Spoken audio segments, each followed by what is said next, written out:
Module 1, Building Capacity for EDLA 51 by Tim Walker. So some personal information. So I'm married to my wife, Lorna, for 16 years. Have twins, 11-year-old boys, Reed and Preston. Reed is there on the left, Preston is there on the right. They are polar opposites of each other, which makes for some great balance and good fun. We did get our obligatory pet over the quarantine, so that's Roxy there. She's a 2-year-old pit mix. So when I'm not working, I can definitely be found playing sports, doing scouting stuff outdoors, puzzles, or just being outdoors in general. Love doing yard work and being outside hiking, things like that. Professional experience. So I did my undergraduate work at Employed State with secondary business with a minor in math. I did my graduate work at University of Kansas with a master's in special education. Then doctoral work at the University of Missouri at Columbia, go Tigers. Studied educational leadership and policy, and then completed my dissertation as well. My teaching experience, 2005 started at Harmon High School, and while I was there I taught business, math, and special education. Then I went to Blue Valley North, where I started working with students with emotional disabilities, Blue Valley Southwest, in the same position, and then currently at Shawnee Mission South, where I do special education and high incidence and am the department coordinator. I've also coached boys and girls soccer at all 4 of those schools, worked with ninth grade transition and social emotional learning. So leadership capacity. So first off, defining, after reading the various articles, I feel there are 2 scopes of capacity, organizational and individual. So for individuals, it would be their ability to perform duties to meet expected outcomes regardless of the situation. And for organizations, it would be interpreted as the ability for the organization to achieve their goals with the resources available to it. So in looking at my own capacities, strengths, and weaknesses, so reducing turnover, mentoring, and instruction, I think in working with new teachers, being in a co-teaching setting, I get to work with a lot of different teachers. I get to help make impacts in how they approach students and accomplish their goals. Although my interactions is only really with math and special education teachers, and that limits the impact I can make. Also, earning their trust would be something else where I have to go through and do that, especially with established teachers. Differentiate professional learning. Having experience as an elective teacher, I remember being bored at PD days, thinking that this doesn't apply to me. I'm a business teacher or I'm a special education teacher and it doesn't apply. So I do work when I do professional development to develop portions for elective teachers so that way they can engage. At the same time, when PD being done is lackluster, I tend to tune out or dig deeper into topics and just kind of ignore what's happening because I don't find it all that applicable to what's going on. So optimize evaluation. I may be in a weird setting in that I love being evaluated, which I find to be a strength. So I do like feedback. I want people to offer me ways that I can improve and things like that. At the same time, though, when it's not solicited or it's not something I was expecting, I do have a hard time kind of overcoming it in that way. So that's a strength and a weakness. I love being evaluated when it's something that I know is happening and we've had those conversations prior to, but then at the same time, if someone's just coming in randomly and all of a sudden offers up some critique, I would be really put out by that. Promoting personal and professional health.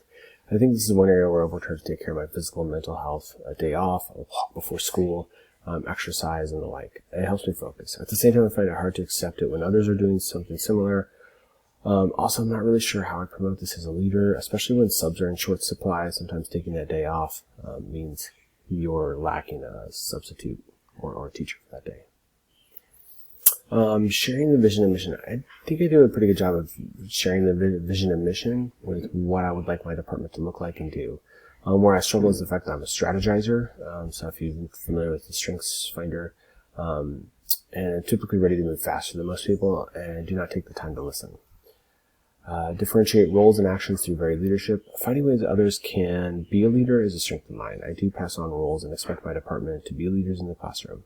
I find it hard to move on to new roles to begin to grow where I am versus looking to move, find a new challenge. So, for instance, it would be, I've never been in one role longer than 4 or 5 years because I've just looked for new challenges instead of looking at how I can do more where I'm at. So that's kind of an interesting take there. Encourage and support creativity. I love when people try new things. I'm constantly thinking of ways to do something different. Although my ability to pivot faster frustrates some people, And it also means that the idea may not be completely planned out very well. So I tend to move fast and can flex as I go versus a lot of other people who are much more methodical and planned out. For me, that's a kind of drives me a little crazy, and I'm sure the opposite drives them crazy. So everyone's crazy. Emphasize the continuous learning. Well, learning is fun. It's why I got my doctorate and why I continue to hone my skills. I find it hard when others do not choose to engage in the learning process at professional development days. The school's professional capacity. So this refers to the capacity to meet the needs of students with the resources available to them. The school's capacity can be impacted by hiring and retention and training of staff. So having a shared vision, mentoring, and collaboration are all keys in maintaining and building staff capacity. Professional development, large sessions with ubiquitous ideas, so things that are much more global. Smaller sessions for ideas unique to departments and teachers, and then the utilization of adult learning theory, which really impacts, how much autonomy and how much learning we're able to do in that idea. Also cultivating leadership, bringing other leaders in to help foster, create some consistency across departments and groups. Collaborative professional culture. So according to Haddon and the regional library, the ability to build a culture of collaboration is key to help schools meet the needs of students. They outline meetings with collaborative agendas and practices to model expectations in the classroom. Also emphasizing the us mentality and helping to create ownership of student safety and learning for all teachers. So this isn't my classroom, this is our classroom. These aren't my kids, these are our kids. So really using a group mentality when presenting to other teachers and when talking about students. Also expecting principals to engage in the collaborative process with learning communities. I think that would be huge if a principal came in and sat in as a way to just kind of help teachers see them in a more, in a different role. So, professional learning, utilizing adult learning theory can help leaders to maximize the impact of professional development. So, differentiation of adult learning, which can help increase the willingness to learn and grow. This can be in making selections from a menu of options to looking to serve on a committee in which they're passionate about. Flannery also proposes the continued investment in adult learners will impact the student learners by being a more well-rounded instructor, which aligns to Lambert's notions of high-capacity learning as well. So investing in conferences and programs for your teachers to attend would also be huge to expand their own learning. Implemented systems. So Grissom, Eggolite, and Lindsay discuss systems as mechanics for accountability, and they can help in simplifying processes to allow for an increase in capacity, meaning that the system that's in place can help a teacher get more done in the time that they have. So systems, when completed with fidelity, can help in budding the trust of teachers and students in systems which occur outside of the classroom as well. So think about all the systems, whether it's the judicial system, the Medicaid system, whatever system it is. If there's a system in place that functions well within a school building, that can also help to build students' trust in systems outside of the building, which is key. There are plenty of systems that we have to navigate as people outside of the school day.